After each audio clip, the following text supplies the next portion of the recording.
Well, Thomas, it's a new year. It's 2023.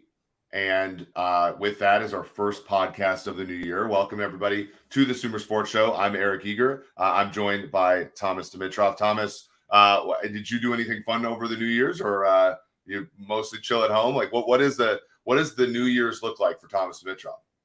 For the ex-GM, Thomas Dimitroff, let's just call it the way it is.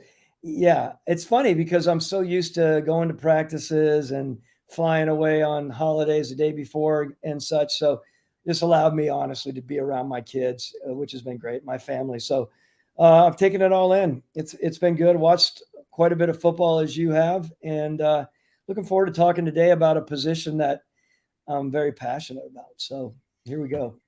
Yeah, for sure. And it's a position. Yeah, let's just cut to it because we try to keep these to 45 minutes or so. And we do want to preview tonight's game because I do think that tonight's game is one of the best of the whole season, and possibly a preview of a playoff game in the AFC. So let's just get straight to it because I do think that this is a thing where we talked about edge. We talked about edge being kind of a solid position to a certain extent, not perfectly, of course. Defensive tackle a little harder because there's more variation, but still a position where I think folks have a pretty good gauge on who's good and who's not. We had linebacker where I think I kind of conceded that, some of the analytical approaches to the position have not necessarily borne the best fruit at the position. And, plenty of places where folks, can really, do a good job when it comes to, scouting can really enhance the position. Now we get to corner where I think we probably have done from an analytical standpoint, the worst job of being able to capture who's good and who's not. And traditional scouting on the one hand has also, it's been weird. Like over the past 5 to 6 years, cornerback in the first round has actually generated the highest rate of first round picks to actually earn their 5th-year option.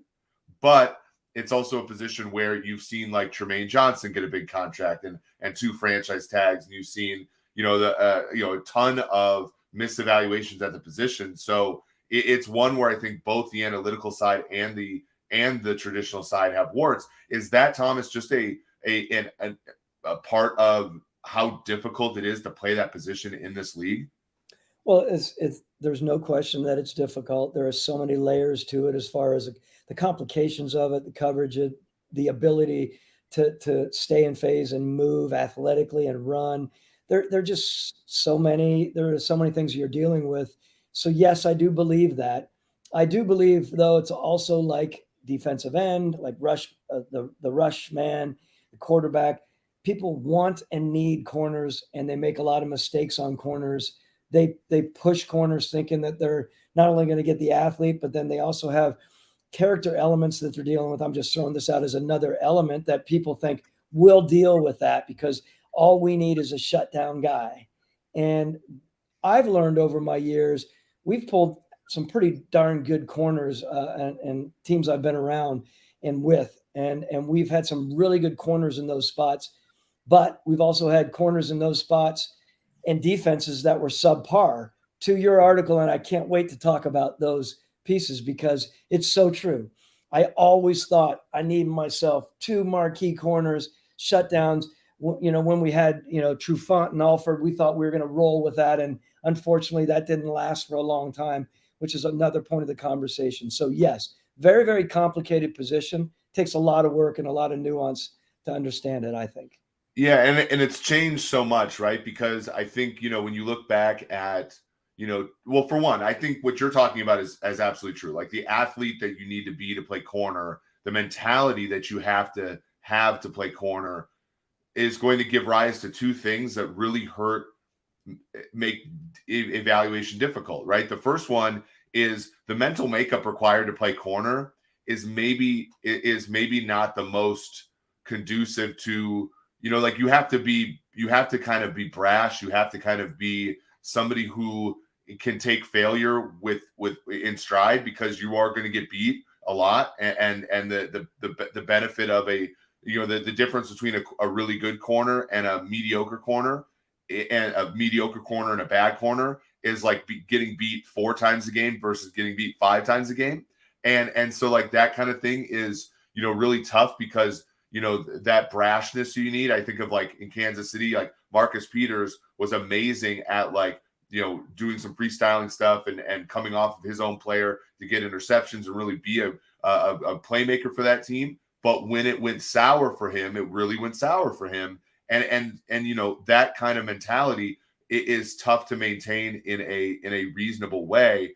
And so I just think that, it's tough from that perspective, and that's not an analytically driven thing. And then additional to that, I feel like it's the closest position to track and field where you almost always have to be at your physical peak to be a good corner because of all the things, the reactions that you have to have, the running both forward and backward, and then obviously the agility you need. Like injuries, I think, affect cornerback performance as much, if not more, than any other position in the entire league because the movements that you make are almost entirely mimicking the movements of the player you're playing, as opposed to, for example, if you're a wide receiver and you have an injury to one leg, you might only be able to run certain routes. You can't do that if you're a corner because you got to be able to cover all the routes. So I think that those are two things that really hurt cornerback eval because it's just two things that affect it are so important, but it's not anything we've really gotten our hands on so far analytically. But 15 years ago, you only had to play two corners at a time, right? For the most part. And you brought in, oftentimes it'd be another safety. Sometimes it'd be a smaller guy to play the nickel. And usually those smaller guys were kind of like failed outside corners. Now, in the modern defense, you're playing three corners almost all the time. And the player that plays in the slot is a starter for you. Like, how has that part of the evaluation changed as well? Having to basically scout for an entirely new NFL position. Yeah, I mean, it's three starters, just like, quite honestly, it's three starters at your receiver position because you need a bona fide inside guy and you need your two outside guys. So, yeah, I think over the years it's been interesting to see how that third corner and the third starter at corner has changed. And I remember back in the day when we were playing with the Patriots, we were playing with midliners at very best in that third and that nickel spot. And we got away with it because, Bill's system was so sort of focused on, really honing in on the intelligence of the corner as well. Because you could have someone in that spot, at least in Bill's defense back then. Belichick's defense was really, really, as long as you knew where you were going and you had a really good awareness and a sort of anticipatory element to you, you were going to make plays and you were going to dissuade people from throwing in that area. In today's world, man, you better have the hips, you better have the quick twitch, you better have the feet, you better have the burst alongside with your two outside guys who are your hopefully your shutdown guys. It's become really, really, it's such an interesting position. Again, there are so many elements and nuances to it, which I want to talk about. I also want to talk about this, Eric. If you don't know as an organization exactly what you're getting and how you're going to play the corners, I look back on the day when we acquired Dunta Robinson. You remember that name. Dunta, obviously, we acquired him from the Texans, and we paid a lot of money for him and loved him. Tough, in-your-face, tough-ass guy. Loved the way he played, but he was an in-your-face guy. We tried to play him back, unfortunately, like an off corner. And there's a difference there, right? You can still be a big time corner, but if you're not if you're not adept at playing off and you get out of phase often when you're off as an off cover corner, man, just like your article said, which I can't wait for you to articulate and expound on, is that can be a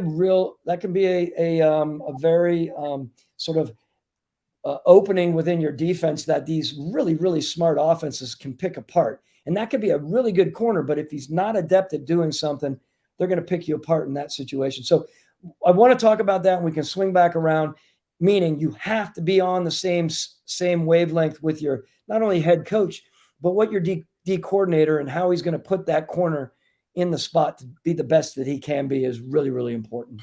Yeah, we got some great questions, from our listeners. One of them was this whole scheme and fit kind of idea. This whole how do these pieces play together? And so you were talking about this article I sent in the show notes. This was an article called "How Fragile Is Defense?" A look into weak link systems. You can look at it at Pro Football Focus.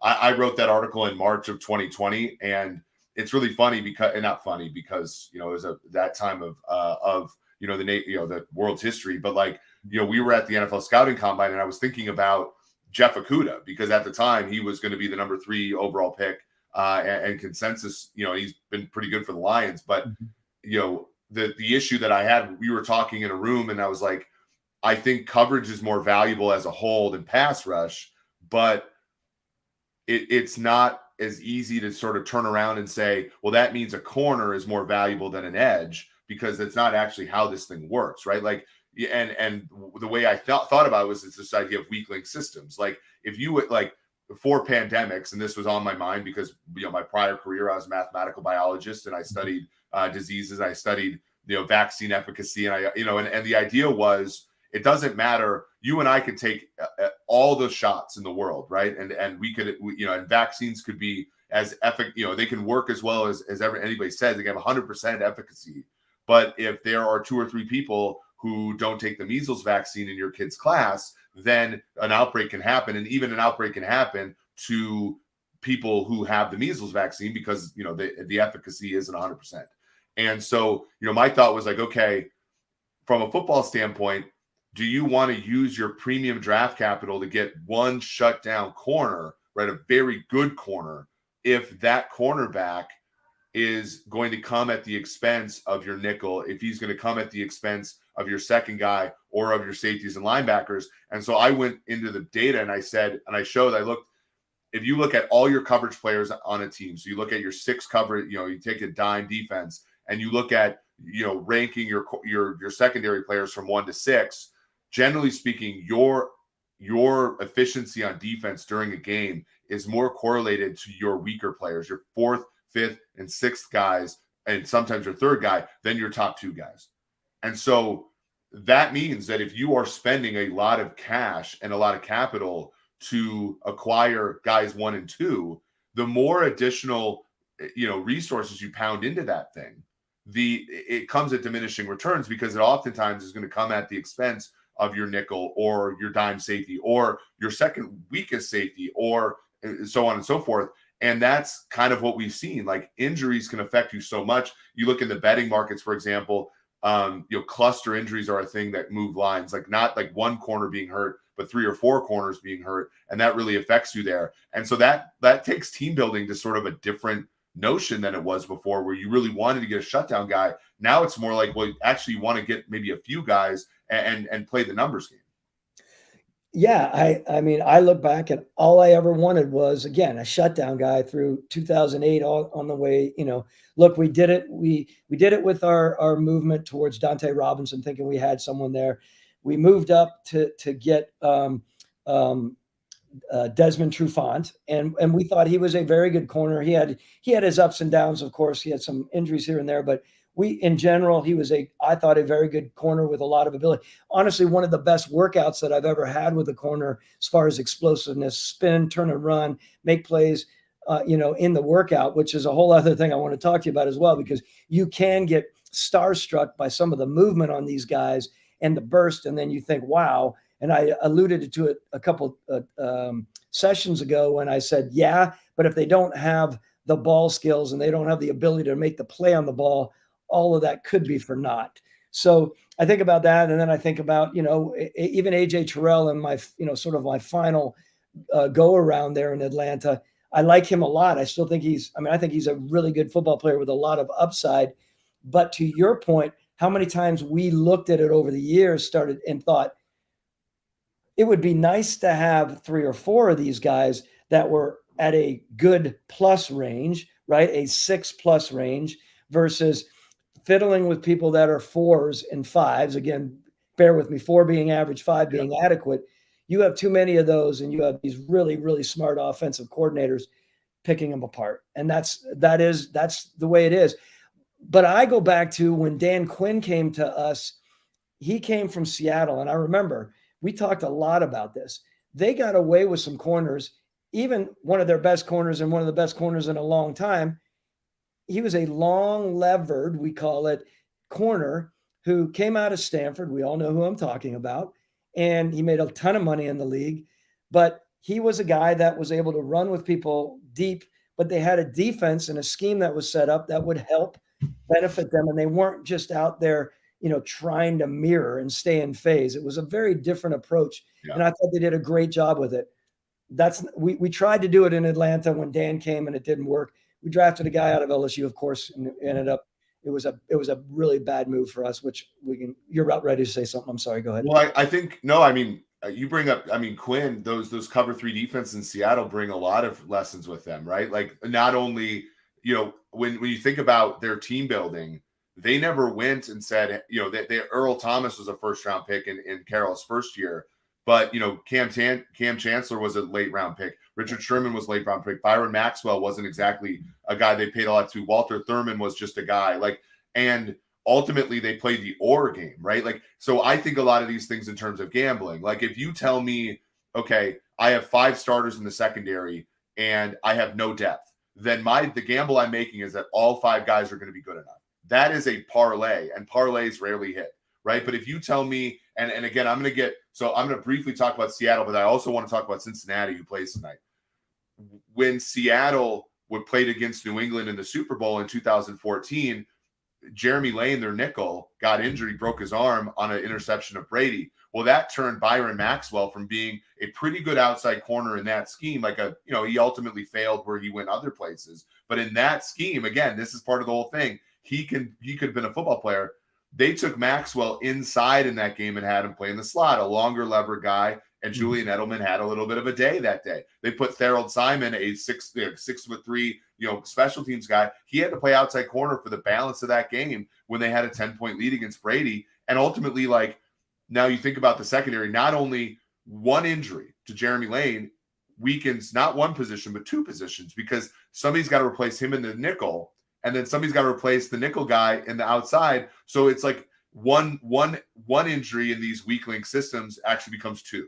And that to me is and that happens on the offensive line too. If your left tackle gets hurt and your left guard's got to play left tackle, then you're weaker at 2 positions. So the secondary, much like the offensive line, is a weak link system in that you have some players who are force multipliers in that their existence can make a guy like a Byron Maxwell play the one position he's good at, right? And then force other things to happen. We'll talk about the Patriots with Stephon Gilmore and how I think Belichick kind of hacks the system a little bit. But back to the Bengals, who played tonight, by the way, one of the, I think, best games of the season. The Bengals in Pro Football Outsiders DVOA were 30th defensively in 2019. Mm-hmm. Zach Taylor comes in. They're 27th in 2020, so not good at all. This is who the Bengals have acquired to play in their secondary since 2020 in that secondary. Trey Waynes, who had 53 starts for the Vikings. Von Bell, who had 45 starts for the Saints. Chidobe Awuzie, who had 42 starts for the Cowboys. Mike Hilton, who was a nickel but played 59 games for Steelers. Eli Apple had 48 starts for the Giants and Saints. Trey Flowers had 40 starts for the Seahawks. Ricardo Allen, one of your success stories, in my opinion, 76 starts for the Falcons. Vernon Hargreaves had 57 starts for the Texans and Bucks. So that you go there. Now, Thomas, none of those. Trey Waynes is the first round pick, and he got the most money of those guys. He was the least successful of those guys when playing in Cincinnati. The guys that everybody thinks sucks, like Eli Apple and Chidobe Awuzie, they ended up being the guys that won. And the Bengals, instead of having to make an and parlay, right, all 5 of these guys need to work, they said, no, we're going to take 10 guys and hope that 5 of those 10, I don't give a crap who they are, work out of those. And to me, that ends up being Trey Waynes might be the guy that gets hurt, doesn't play well. Trey Flowers might not be the guy, right? But some subset of 5 of those guys was good enough for them to increase to 19th in DVOA last year, 14th this year. Now, they did take and say, okay, we're going to get Cam Taylor, Britt in round 2 this year, Dax Hill in this year. But Dax Hill was drafted to be a backup to Jesse Bates and Von Bell. They're not even drafting guys who need to play right away. And that is when you take that secondary and you build the group, it's really hard to fail, even if any one of those guys isn't particularly great. And Jesse Bates is a great player, but if any one of those guys isn't particularly great, it still is going to build a great secondary. And I think that is one of the reasons they've had success. I was amazed when you showed me that because, again, in the show notes, I was thinking, I do respect Duke Tobin a lot. I mean, though he's not the I guess he's not the general manager there, but he should be. I think he should be a general manager in this league. Raised the way that he was with his dad, and been around football forever, has a really sound understanding of evaluating and putting teams together. And I look at that group, and let's talk a little bit about their finances. I know you probably have it near you, or you can pull it up on your buddy's site there, because I know it's right in front of us. But when I look at that and I think, okay, their highest paid corner or defensive back in that group was who? I think it was a $12 million contract, right? Yeah, they paid Jesse Bates the franchise tag, right? And then Trey Waynes was a $14 million per year deal in 2020, and he didn't play in 2021 because of an injury. 2020, I'm sorry, because of an injury, and he only played sparingly in 21. And when he did, he didn't have a particularly solid year. The highest paid guys are the defensive linemen on that team, right? Yeah. Trey Hendrickson, DJ Reader. You have to get down to Chidobe Awuzie at $8 million before this season before you get to any player who in that secondary is making even reasonable money. And $8 million is like 40% of the top end deal. Like that's almost nothing. It's almost nothing. And that's where I'm going with it. I mean, back to thinking, wow, I want to get the best here and I want to pay the most money, and then have a whole bunch of also rans that, finishing off our group. And the reality there is I think they've done a really strategic job in not just tossing a ton of money around, and by being smart, like you said. I mean, and you look at these guys, whether you believe the rankings at PFF or not, as we've said before, you can go beyond that. These aren't great football players at this point in their career, but they're playing well together. They have really good experience. And I've seen that. I've been around organizations where that has been the case, back to some of the Belichickian days, some of the Patriot days, versus some of the days that I thought we had much better talent on the Falcons and we never pulled it together. In 16, of course we did, but we didn't. And it gets frustrating. So I am 100% in line with what you're saying. We haven't even begun to talk about, breaking down a corner, which I'd like to do a little bit of, meaning what we're truly looking for in a corner, because like the linebacker position, but even more so, trying to figure out the pure coverage skills of a corner is vital. Covering, being able to cover run or defend the run and come up and support the run is, just so everyone knows, it's part of it, but you would take the excellent cover guy and an adequate run support guy any day. You just would. Yeah. And I know it gets frustrating for the fan base sometimes, and the listeners, to look at that and think, oh, the guy just got run over. And it's frustrating for me as a GM, but in the end, if they're not making plays on balls, man, we have no chance at all. Yeah, for sure. So because for me, when I'm looking, obviously I'm looking at the drills. I'm looking at the 40-yard dash, agility, whether they're explosive. So you look at the broad jump and stuff. One of the things that is controversial in football analytics is, do you use some target statistics? So for example, I like the signing of James Bradberry by the Eagles this year. The Giants had to cut him. He was a very good corner in 20. He had fallen off in 21. And then in 22, he's obviously been really good for Philadelphia, really good value signing.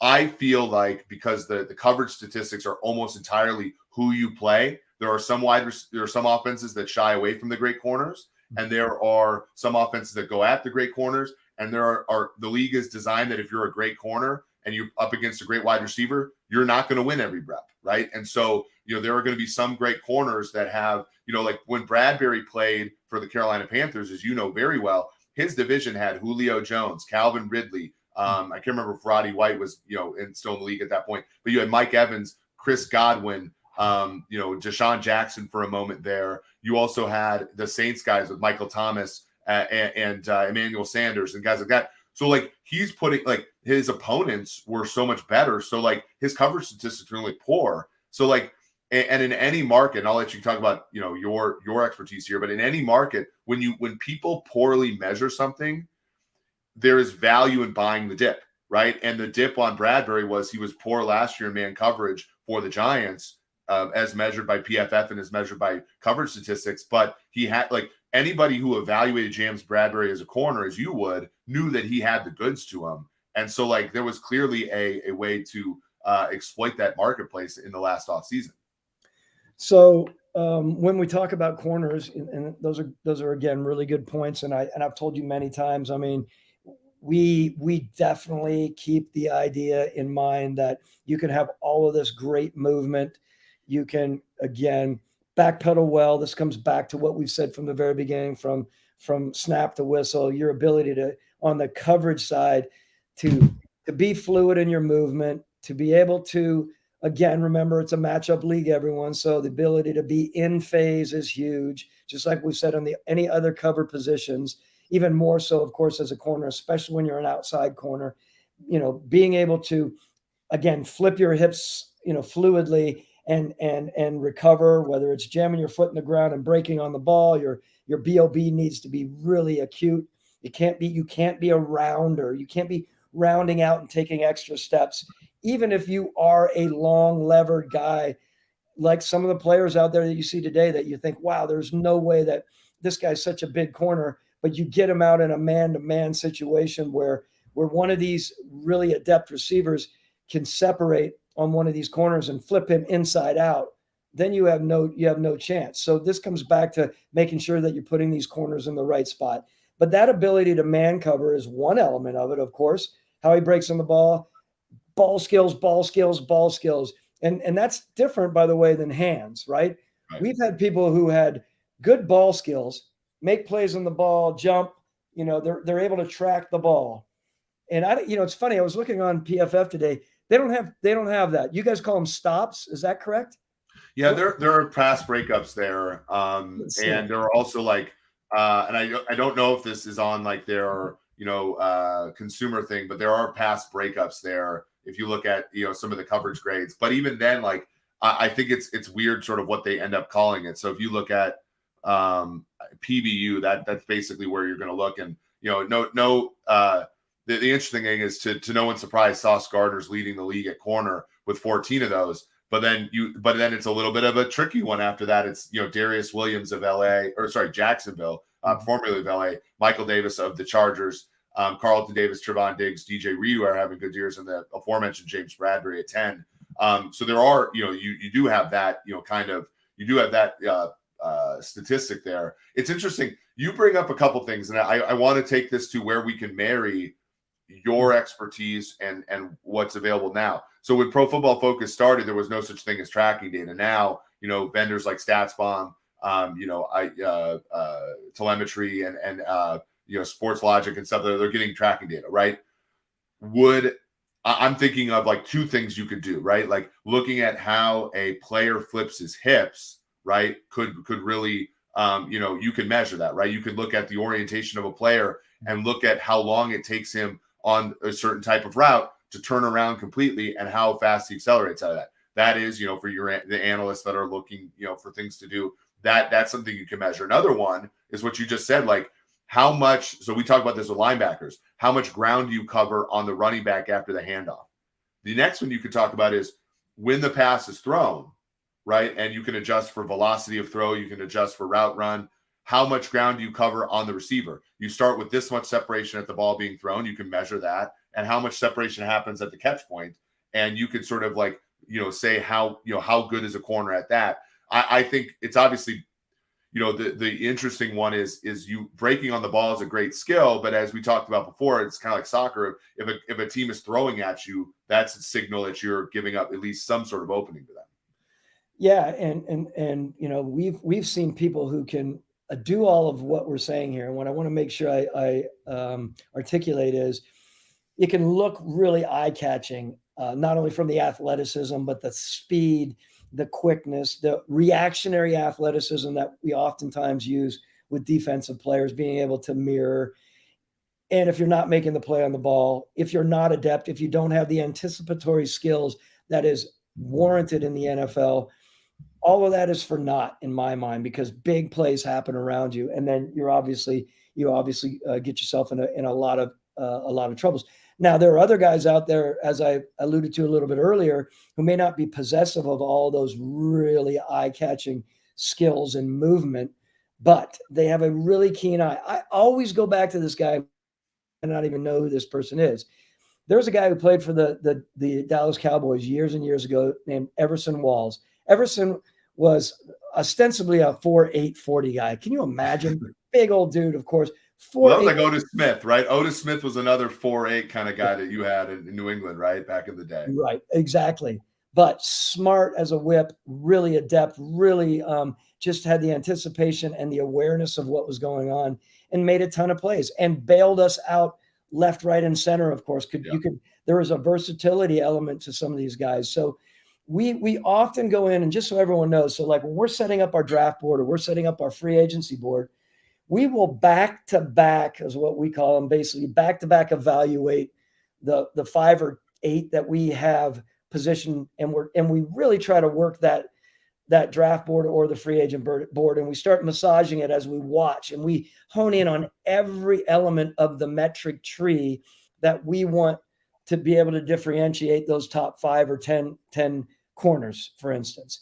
And it's a long, ongoing process. And there are people in this league who have, in the NFL, who have really, really sharp, sort of acute vision and understanding of the movement of these guys, and they're really dialed in on it. And they can differentiate the athleticism between, the first corner in the group and the 5th corner very, very well. And I think, to me, that's an art, and it takes a lot of time. But in the end, you can put that guy up on your board who is your top movement guy and project, Eric. We've done that before, where we think this guy's upside is going to be so great, and yet his production was not as high as it should have been, whether it was for another pro team or whether it was in the NCAA before coming. That becomes complicated because you're like, wow, this guy's a 4.2 or a 4.35. He only had, 14 or 13 PBUs through his entire career. You start looking at all the statistics that you think back in the day that were important for us, and there are so many more layers there that I'm hoping people like us at SumerSports can take it to a completely different level. Take the really good eye general manager who can differentiate between all of these players, and then attach what you're going to do and supplement that very good GM with the ability to take all of those really cool analytics and apply them. Yeah, and I always thought, so this was a project that I did with my colleague Timo Riske at PFF. This was a paper we submitted to Sloan. And it's funny, like, for anybody who's talking about Sloan, like, I thought this was our best paper. It was the one that got placed the least in that competition. So whatever. But one of the things you can look at, and I think this will help in evaluation, is how much field is this player controlling? So you can look at the history of the data, and you look at the field and look at the routes that are being run. And, you can basically triangulate the field, whether you're using Javi Fernandez and Luke Bourne, of Zealous, have done this for soccer. We did a little bit of it for football, where you're basically looking and saying, like, what's the likelihood that this player owns this part of the field? And what I found when I did that research was, that is more stable characteristic than, PFF grades and pass breakups and all that. And it reveals types, right? And I'm going to talk a little bit about predictability in a second here, but it reveals types. So when I looked at the New England defense at the very end of the Stephon Gilmore era, what I noticed was you had Gilmore, he'd be responsible for more space on the field. And so then what you did was you had a tighter confined area for J.C. Jackson to home. And so then the quarterback against the New England Patriots had a tougher, so when you face the Seattle defense and all 3 of the guys had their equal thirds, it's sort of not that hard of a choice to throw to Byron Maxwell instead of Richard Sherman, because the space is equal. But if you're tasked with, do I throw to this bigger area against Stephon Gilmore, who has fabulous ball skills and great movement ability, and is still going to break up a pass even if I'm in a big part of the field? Or do I throw to a smaller part of the field against a weaker corner in J.C. Jackson? And what you saw was Gilmore was so good at being able to cover the big parts of the field that throwing his way sucked. And J.C. Jackson was good enough at breaking on the ball and good enough in those confined quarters that if you threw his way, of course, he got the interceptions and he got the $16 million deal. And then when you take Jackson out of that New England area, right? They started running different coverages in the 2021 season when he, was their only corner when Gilmore left. But then when he goes to LA, he's not quite going to live up to that contract because, again, he's allowed to, by a different player, to play corner at a high level because he's not responsible for as much, right? So that sort of is this whole looking at predictability from the player standpoint or the team standpoint, you can use something from information theory called Shannon entropy to basically say, what do we expect JC Jackson to do? Or broadly and more meta is like, what do we expect Dan Quinn to do? What do we expect Bill Belichick to do? How, can he play? This corner played in a scheme where it was very easy to predict what coverage they were playing in. So maybe his stats weren't quite as good. Whereas this corner played in a very varied scheme, but he was not the one who allowed the stuff to happen. He was not the one who allowed them to switch from 2 high to 1 high, 1 high to 2 high. He was just kind of a beneficiary of all of that unpredictable nature. Like that to me is a second level of like looking at corner plays and trying to contextualize. This player's had production, but can we contextualize that production? Is he the driver of that production or is he the recipient of it? Well, I think when you get really good coaches and head coaches and D coordinators who are not only dealing with situations where they feel in any given year that they're not thriving with, people above the top 50 with that, at that position, how they can get creative. And that comes back to what Dan and I talked about when he came from Seattle. I mean, there are ways to put your players in the best spot that they can be. To your earlier comments there, like I think that is fascinating, right? The Gilmore, when you start talking about Gilmore covering as much space as he does, being able to understand where you are. This is not just the talent that you have on your team, Eric. From any given Sunday, it is also trying to determine how are we going to deal with the injuries that we have at our corner position, because it can be sketchy, of course, right? So how we get creative with that is really important. And we can sit there and say anything we want to say about coaches out there. The head coach and the D coordinators have to be really, really creative with how they come up with their scheme, along with the talent that they have. And that's why we can sit there and do all we want to do as evaluators and bring in the best moving, best looking, stud type player. But if they're not fitting into that scheme in a certain way, then obviously you're staring down the barrel of something very difficult to deal with. Yeah, can I ask one more question about this before we move on to preview tonight's game? Because I think this is as somebody who observes the Chiefs, right? So Kansas City used to be a team where Spagnuolo really preferred veterans, right? He had guys like Sorensen, he had guys, and like at L'Jarius Sneed got injured yesterday. There was a point in time yesterday where the Chiefs' 3 corners that were playing were all rookies. First round pick Trent McDuffie, fourth round pick Joshua Williams, and 7th round pick Jalen Watson. The Chiefs I would say Sumerified the secondary this offseason by saying, we're going to let Charvarius Ward, who was a 7th round pick himself, go and make $14 million, and he's played wonderful football for the Niners. We're going to let him go, and we're going to backfill with Brian Cook, a safety from Cincinnati in round 3, Trent McDuffie, a first rounder from Washington in round 1. I think they also wanted to get Kyle, another corner later in the draft too. And they went and got Joshua Williams out of Fayetteville, a long levered Division II corner. And then they go get Jalen Watson out of Wazoo, a great corner university in my estimation. And funny thing is, when guys got hurt early in the year, McDuffie got hurt in the first week of the season, but they had bodies, right? And they had young athletes. And they played the 7th rounder Watson before they played the 4th rounder Williams. Again, it was sort of this thing. But ultimately, what was very interesting was the team building by Brett Veach dictated, to some ways, the allocation of players by Steve Spagnuolo. Spags has never been a guy that ever has wanted to play young players, and yet they gave him a roster which was like that was your only choice, right? And to a certain extent, they traded Rashad Fenton to the Falcons. They cut Lonnie Johnson, who was a veteran who played for Houston. And so, because there was a question here that I think was interesting. It's sort of a little bit like, why would you bring in a corner that doesn't maximize the scheme? And I think it's more complicated than that, right? It's not, you're not being antagonistic towards the coach, and the coach isn't being antagonistic to you. But are there ways in which you can kind of do what the Chiefs did here, which was kind of dictate what is being done by the moves that you make in the front office?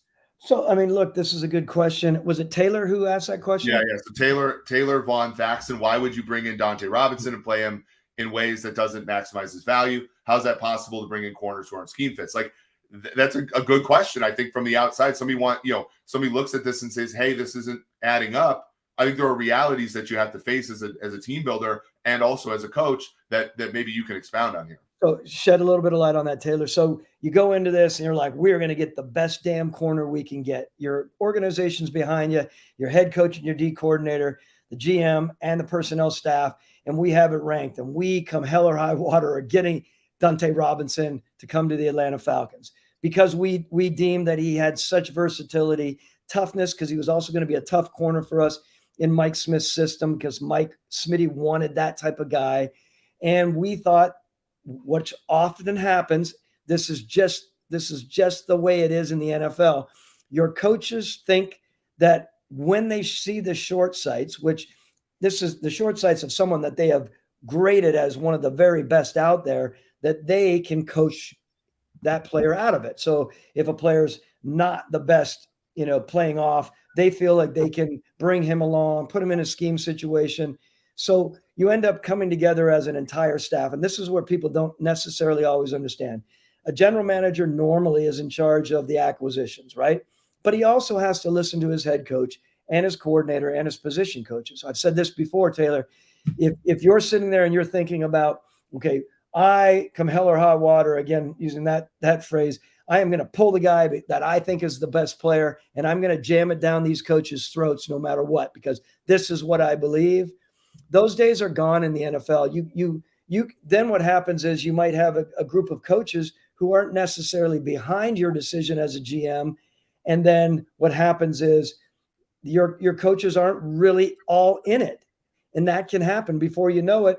You're playing a guy like Dante in a spot. Dante Robinson is how it's pronounced. You're playing a guy like that in a spot where he shouldn't necessarily be playing, but you're playing him there anyway. You brought him in, you got him in, and you realized we thought we could make this guy a better off corner because he had movement and this and that, but he's just not natural. You realize it after a year and you're thinking, oh my God, we either have to change our style and our approach to adapt to Dante Robinson, or we have to see if we can play him off. And it was a lot of money invested in a really touchy situation. He made big time hits for us. We loved that. But it was frustrating for our organization. Yeah, I mean, I think that's reasonable, and I don't think. I mean, look, you're in the business of finding value. You're in the business of like the blue chip corner, the Marlon Humphrey that can play everything. Like you're paying for that. The guy Denzel Ward, you're paying for. I'm trying to think of Jalen Ramsey can play inside, outside, line up over a tight end, jam the tight end, play outside, neutralize number one. Like everybody already knows that guy's that guy, right? And so your job, and there are so for example, the Vikings drafted Justin Jefferson at pick 21, I believe. Justin Jefferson played 2 outside snaps at wide receiver in his final year at LSU. 2, right? So if you just went off of what he had done, then you would say, oh, he's just a slot guy. Why are we taking a big slot guy at pick 21? But it's the job of evaluators. It's the job of predictors to say, well, no, he's got the traits to play outside. He just played with Jamar Chase, one of the best players in the league. And so and Dante, when he was at Houston, played inside because that was the best fit for him. But was there a coaching reason that he wasn't playing outside? Was there another reason he wasn't playing outside that you guys could tap into and get that value? That's a swing you have to take sometimes. And you can't just be like, well, we've only seen him do this. Because the thing about corners, guys, is how many corners? Mike Hilton's an example. The Bengals have him. Mike Hilton's one of the few examples of a guy who played inside in college and played inside in the pros. Most of the guys are outside corners in college that you have to project as inside guys in the pros. And some inside guys, if you play Alabama,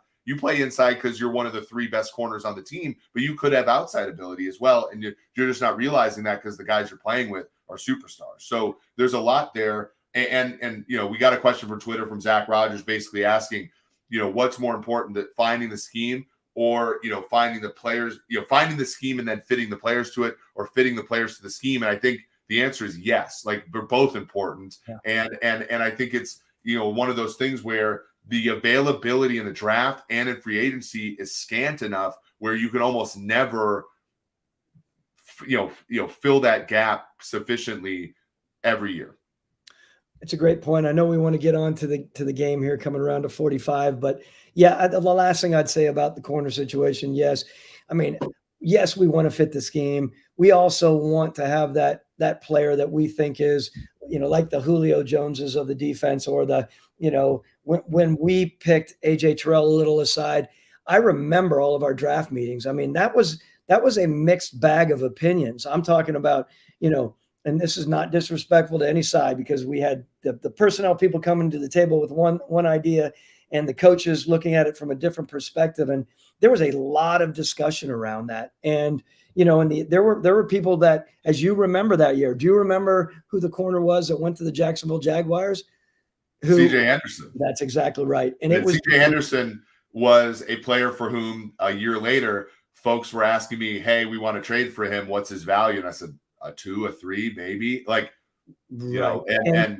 And the difference between that and so we were going round and round between CJ Anderson and AJ Terrell. And in the very end, we thought an AJ Terrell would fit us much better. Not from many levels. Remember, there are many levels. It's not just the cover ability.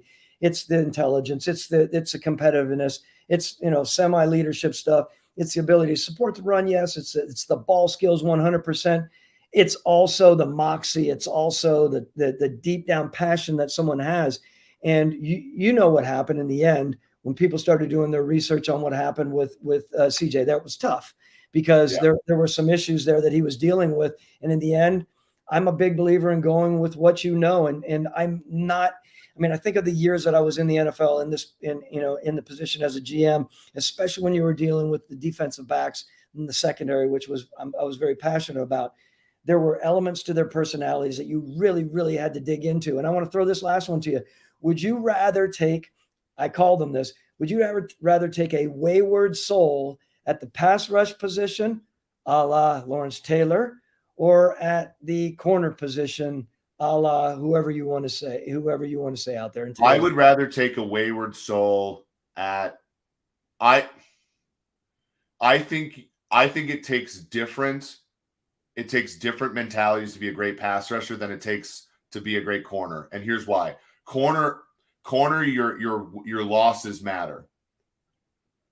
At edge, your wins matter. So if you have 40 pass rush plays in a game and you can get 8 pressures, that's a really good game. But you have 32 losses, right? And so you have to have a different mentality to play that position. If you're a corner and you play 40 plays as a coverage player and you lose 8 times, like, that's a bad game, right? So it's to me, I think you need a resilient mentality. You need, like, an edge player has to be a gambler.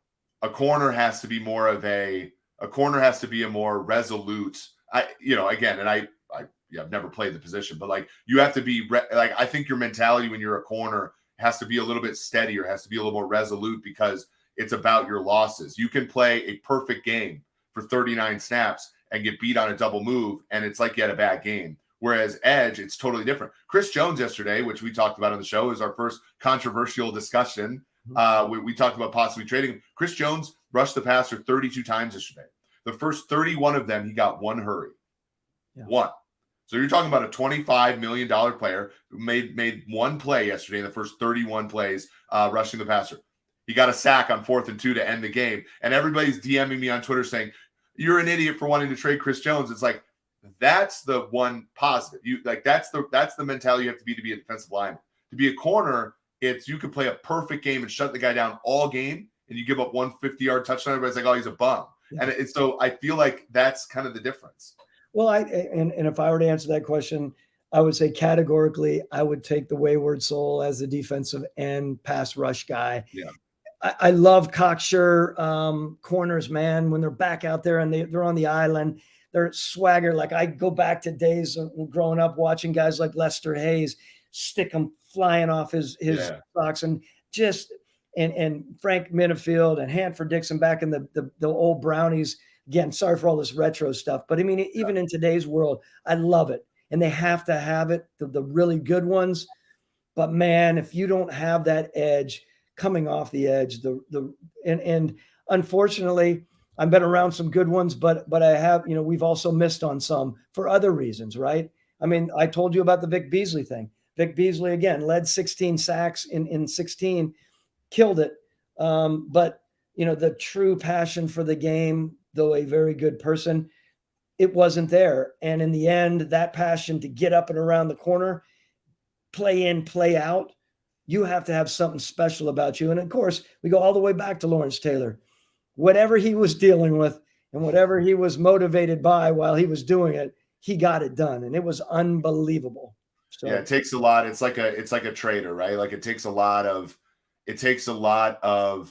gumption to go back to the well when you haven't been successful for a number of trades in a row, and to take that next one. But those are always the ones that are the long shots that hit off, right? Like when you're a defensive lineman, it's like if you have 15 plays where you're not getting pressure on the quarterback in a row, like do you quit? Do you have like and there are, you know, and again, there are elements of that to a lot of players, and you know, you have to be that guy that, you know, like Chris Jones, when you go 1 for 32 or 1 for 31 in the first 31 plays of the game, and you get the sack on the last play, like that's, you know, there's an element there where you're like, okay, that guy's a dog, even though he wasn't effective all game. There's an element to that. Whereas again, with corners, you got to be like I think a little bit more conservative, a little bit more resolute. But again, but that is a tough position to play as well, because you have to let the losses also. The losses are more high profile, and you have to let them, you know, fall off your shoulders a little bit. But speaking of letting some losses fall off their shoulders, we got this great game tonight, right? We have Cincinnati, we have Buffalo.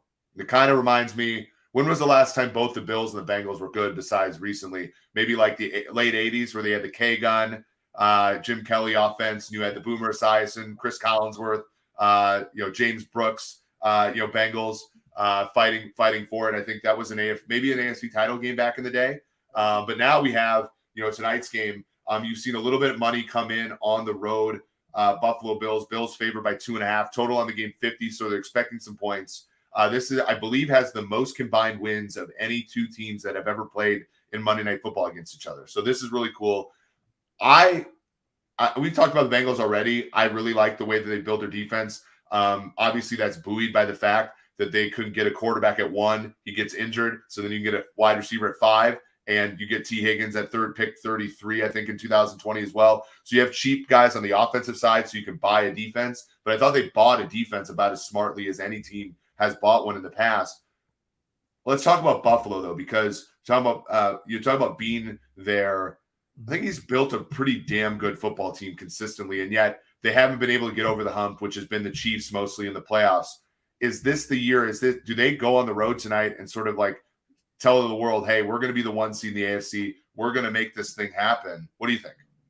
I do think they will. And yeah, I mean, I continue to rave about Brandon Beane and Sean McDermott as two, just the partners in it, how important that is, and their vision, what they see from year to year and where they are right now, coming off of what, you know, happened last year.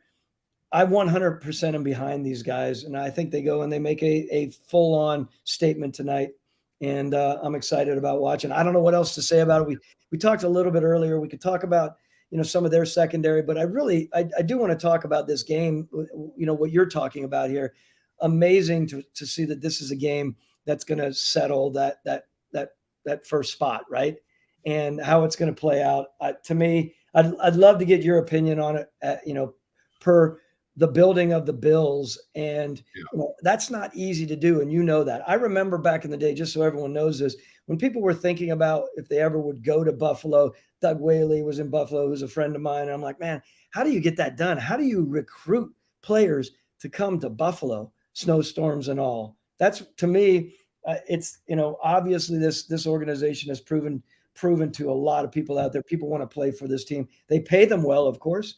But how they put things together, I do believe it comes down to a really, really good football coach and a good staff who understands the interaction between the head coach and the GM. And I know I've said that so many times with this team. So I want to toss it back to you so I don't bore the listeners on it. Yeah, I think the thing with Buffalo is, you know, they have built a roster so resiliently in the past, right? Where, you know, Micah Hyde, Jordan Poyer at safety, Tre'Davious White, and then they've used Tre'Davious White in a big way, like we've talked about, where they've made life easier on their other corners. And you know, that's been, I think, a really good, like, you know, they haven't had to like they've had Josh Norman over there. They've had Teron Johnson over there. They took Kihir Elam in round 1. So like that defense has been pretty resilient. And then they went this year, and I think in maybe the first sign, I don't mean to call this desperation in a bad way, but their first sign of like, we really need to win a Super Bowl, they go and get Von Miller. prior to Von Miller, no one in the front seven for the Bills over the last 3-4 years had made top 20 money at their position, right? And so they finally went in and said, we need to get a difference maker to rush the passer in the playoffs. Now, they've had some bad luck with, Hyde gets hurt. White got hurt last year. Kahir Elam hasn't been great out of Florida. And of course, Von Miller gets injured, and there's a toughness there. There's a difficulty there. Now, what they do have is Josh Allen, right? The guy, and we're going to talk about quarterbacks in a little bit, where a really solid quarterback who can overcome things either with his legs, in many cases with Allen, or with his arm, even when the receivers haven't done great. Like, they've built a really resilient team. And this year was supposed to be their year, and they still are the favorites. They're 7-2 in the betting markets to win the Super Bowl. But not everything has gone perfect. And what I really love about Buffalo is they built a great team. And they built a great team where not everything has gone right? The Chiefs and Bengals, now the Bengals have some injuries going into this game, but the Chiefs and Bengals in the AFC have been more healthy than they have been. But the Bills are still favored to win over them because they built a resilient roster that can withstand some of these issues. I think Buffalo is maybe a little weaker than the markets have suggested just because of all the weak links that have gotten hurt for them, but they are getting healthy in the right time. And I do think they probably are right to be favored in this game. Be that as it may, I do think the Bengals are the right side if you're betting on this game. I think the Bengals are basically at their peak right now. I think they're going to run out of gas in the playoffs like the Chiefs did last year, but they've done such a good job of rebounding from a slow start to getting to where they are. I think they're peaking. I think right now they're the best team in the AFC. I think if they win tonight and then have to play Buffalo again in the playoffs at home, I think those two teams are going to be worn out by the time they get to Kansas City, much like the Chiefs were last year, having to play Buffalo and having to play the Bengals, having to really win every game down the stretch. But I think right now the Bengals are the best team in the AFC, and I think that this is either going to be the beginning of the end or the middle of the end for them this year, because I just think that their road was so hard that they're going to be incredibly impressive, but ultimately fall short of their goal of the Super Bowl. Love it. I don't have much to add on that, brother. I look, this is going to be a fun game to watch tonight. I'm excited about sitting back in my final game of the sort of New Year's stretch. And I look forward to just so everyone knows, when we're at home, we're usually texting back and forth on the games, trying to stir each other one way or another, or not, because of course our guy here, Eric, has strong opinions about a lot of good things. So you know that it's always edifying from that perspective. Yeah, it's so much fun watching football with you, because obviously, you've had so much, we look at the game similarly in a lot of ways, but then differently in a lot of ways. So it's cool to sort of watch, every time I ask you, what do you think of this? And, and kind of look back and reevaluate. I admire a lot of what Buffalo has done, because in many ways, I was wrong about Josh Allen. I thought Josh Allen wouldn't be who he is. So every time you can be wrong about a player and constantly try to reevaluate your process, that's great. I like, obviously living in Cincinnati, it's been fun watching the Bengals the last few years. I think this team is much better than last year's team, even though it's very likely they won't make the Super Bowl again. It's very fun to watch them be good, because, I think that, I think it's, the town is so much more fun when they're good. But, we'll see what happens tonight. Both, if the Bengals win, the Chiefs will be the 1 seed in the AFC with a win next week. If the Bills win, the Bills will be the 1 seed in the AFC with a win next week. So there's a lot on the line tonight as well. So that's been fun. I really enjoyed talking corners with you, Thomas. I know we went a little long, but I think it was worth it. So thank you all for showing up and asking great questions. And obviously, if you like this show, go to your favorite podcast platform, subscribe, rate, review, anything there. We've got a big increase in YouTube subscribers over the past few weeks. So hopefully, that continues. And again, if you like this show, obviously refer a friend and get us here, because we'd love to be able to spread the word to more and more people. So for Thomas Dimitroff, this has been Eric Eager. This has been episode 17 of the SumerSports Show.